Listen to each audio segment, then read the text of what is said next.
Hello అండి, అందరికీ నమస్కారం. అందరూ బాగున్నారా? నేనైతే చాలా బాగున్నానండి. ఈరోజు ఒక మంచి ఐటెంతో మీ ముందుకు వచ్చాను. అదేంటంటే బ్రెడ్ ఎగ్ రోల్ చేస్తున్నానండి. దానికి కావాల్సిన పదార్థాలు ఏంటంటే 2 ఎగ్స్ తీసుకున్నాను, 2 స్లైసెస్ బ్రెడ్ పీసెస్ తీసుకున్నాను, కొంచెం శనగపిండి అండి 1 స్పూను, 1 స్పూన్ వచ్చేసి పాలు తీసుకున్నాను, కొద్దిగా పెద్ద ఉల్లిపాయలు కట్ చేసి పెట్టుకున్నాను, కొంచెం ఒక పచ్చిమిరపకాయ కట్ చేశాను, కొత్తిమీర కట్ చేసుకున్నానండి, కరివేపాకు కట్ చేసి పెట్టుకున్నాను, కొద్దిగా కారం, పసుపు, ఉప్పు, కొంచెం గరం మసాలా అండి, కొద్దిగా ధనియా పౌడర్ తీసుకున్నాను, కొద్దిగానండి అల్లం వెల్లుల్లి పేస్ట్ తీసుకున్నాను. ఎగ్స్ అండి ఈ బౌల్లో పగలగొట్టి వేసుకుందాము. ఆ మసాలాలన్నీ కలుపుకుందామండి. మళ్ళీ ఉల్లిపాయలు, కొత్తిమీర, కరివేపాకు, పచ్చిమిరపకాయలు, పాలు, కొంచెం శనగపిండి అండి. ఇవన్నీ రుచి కోసమేనండి. పాలు, శనగపిండి బైండింగ్ కోసం కూడా ఉపయోగపడుతుంది శనగపిండి.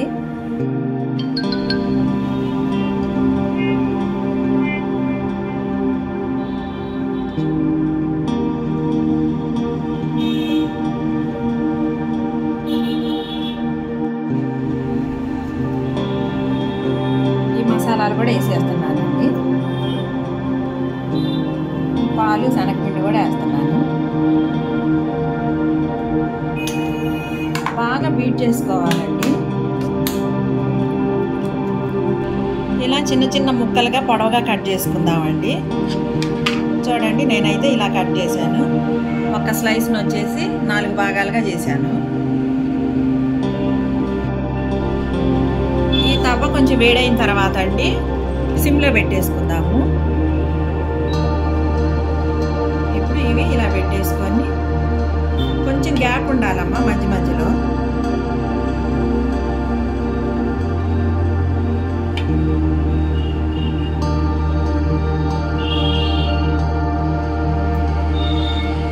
కొంచెం ఆయిల్ వేస్తున్నానమ్మా.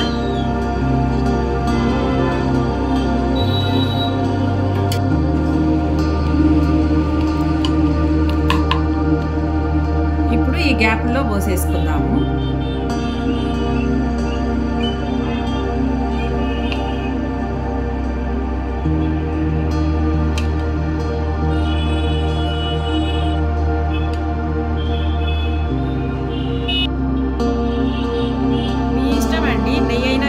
బటర్ అయినా వేసుకోండి, నేనైతే ఆయిల్ వేస్తున్నాను.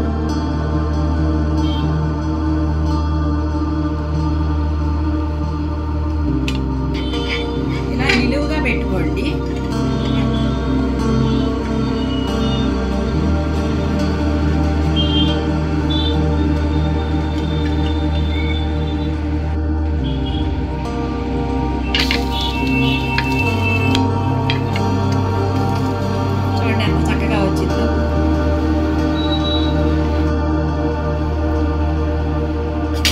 చక్కగా 10 నిమిషాల్లో బ్రేక్ఫాస్ట్ రెడీ చేసుకోవచ్చండి.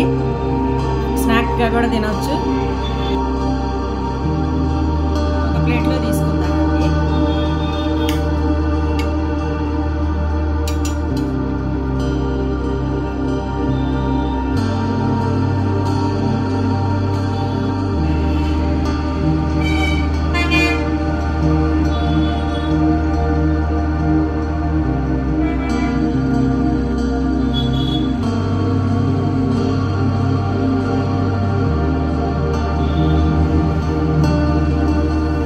రోల్ రెడీ అయిపోయిందండి.